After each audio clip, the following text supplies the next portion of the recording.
Welcome back to Outdoors with the Morgans. Going to give you a quick tour of our cabin and property in West Virginia, how we found it and how we bought it. So the property is located about 2.5 hours from our home. With that being said, we wanted something under roof as quick as possible. So we bought this from Tri-State Gazebo. They're near Oakland, Maryland. Now the cabin is 14 by 28, 2 stories, has a nice balcony up top there, dormers on both sides.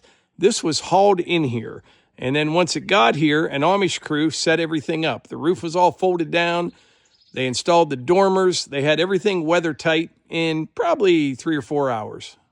Now it's not real big and we knew we needed a little bit more room. So we bought this from Tri-State Gazebo as well. It's 10 by 12 and then we connected it to the cabin.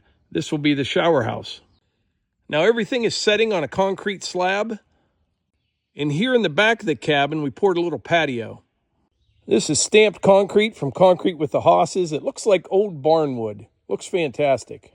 I'm currently working on the inside. Once that's all done, we'll do an inside tour. Now we're going to talk about the property itself. So the property is just under 40 acres, and it's 3 parcels in total.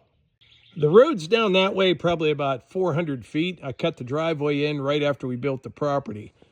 Over this direction back here is the only hardwoods we have. It's on that back corner of the property over there.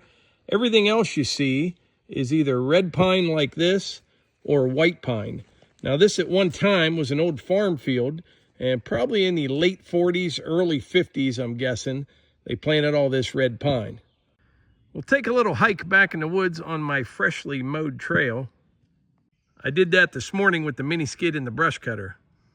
This is like the main trail heading out towards the back of the property. The cabin is about 800 feet that direction. We have frontage on another road down that way about 1,000 feet. Back of the property back there, another 500 or 600 feet. Then it goes up that way another 500 or 600 feet. These are all red pines here. Down that way we get into a big patch of giant white pine. So the property itself was about $160,000 for just under 40 acres, which is quite a bit of money, but up home where I live, that would be $1 million. Now, so far with the cost of the property, the cost of the cabin, cutting the driveway in, all the concrete, all the tongue and groove I bought for the inside, I'm all in for about $250,000. Now, I'm going to have to spend about another $10,000 to finish everything up, but that's $260,000. That's a lot of money, but once again, at home, you would be lucky to find a half rundown house in town for $260,000. I found the property by checking online at least 3 or 4 times a week for 2 years. I hope you're having a great day. Subscribe for more.